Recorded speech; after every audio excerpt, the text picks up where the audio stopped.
Imagine you're in a foreign country. You need a doctor, but you're having trouble getting the point across, and time is of the essence. What do you do?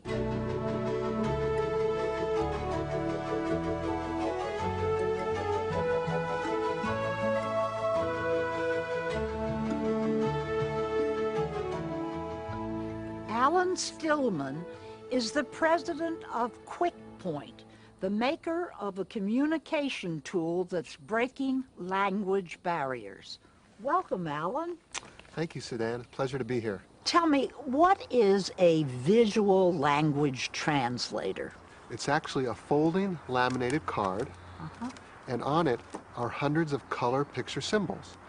And the goal is to allow two people who don't speak the same language to be able to communicate by simply pointing to pictures.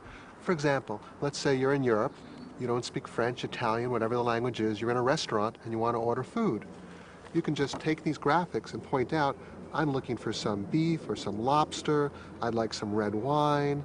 Whatever you need to say, you can communicate with pictures. Isn't that clever? The idea came from a trip that you took? Exactly. When I was 24 years old, I spent 2.5 years riding a bicycle around the world. And as I was traveling, I had all these language problems. If you'd had a visual language translator with you, you'd have just pointed to the picture of what you wanted and there'd be no mistaking what you were trying to say. Exactly. And that's how you developed it. Exactly. Started to develop. How did you determine what words and phrases people would need most often? For the travel card, it was pretty much from my experience traveling, but I also have cards for use in hospitals, law enforcement, and military, and there I would interview doctors, policemen, and find out what their needs were for their area of expertise. How many symbols do you include? This one right here has about 600.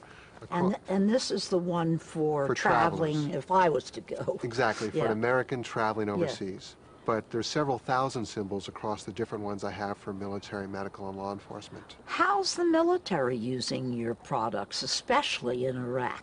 There's about 100,000 of these being used in Iraq right now, basically to allow the soldiers to get information from friendly Iraqis. You hear about all the hidden weapons caches. Well, lots of people would like to inform the Americans and tell them where the weapons are before they can actually be used. By using this card, a friendly Iraqi can tell people where the weapons are hidden. We have another one which we call a Culture Smart card. And for Iraq. And in addition to having graphics, it has cultural awareness. For example, if you were to shake hand with your left hand in Iraq, that's a horrible insult. But, you know, if you're a 19-year-old from Oklahoma, you might not know that, and you'll start some problems just by using your left hand. So explaining basic do's and don'ts, the religion, the culture, giving them a cultural sort of reference guide to Iraq. What about law enforcement? You do anything there? Imagine a policeman pulls somebody over, doesn't speak English. He can communicate, why are you pulling me over? Well, first I need to see your license. Can I search your car? And by the way, you were speeding. Where can someone purchase Kwikpoint cards and how much are they? They vary in price depending on the format and the quantity, but a typical travel card, which is what most people want, is $10. And it can be purchased. Really? Yeah. And it can be purchased on the internet. That's probably the best way. Our company is Kwikpoint, Kwik, Kwikpoint.com, and it's also available in some catalogs and bookstores. What kinds of feedback have you gotten? I'll read you, if I can, a short quote we got from a sergeant in the 3rd Infantry Division, Brian Sage, in Iraq. And he writes, I used the Kwikpoint Visual Language Survival Guide for humanitarian efforts, including helping a little girl after her mother communicated she was sick and got us to send over some medics. We determined that she was malnourished. Kwikpoint saved lives, both our soldiers and Iraqis. So we've gotten lots of stories about it being used both in medical and military, and it's just making a difference.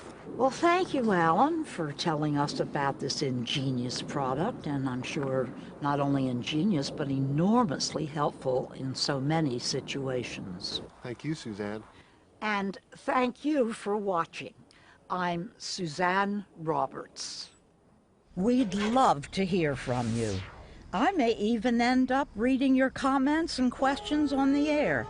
So write us at the address you see on your screen.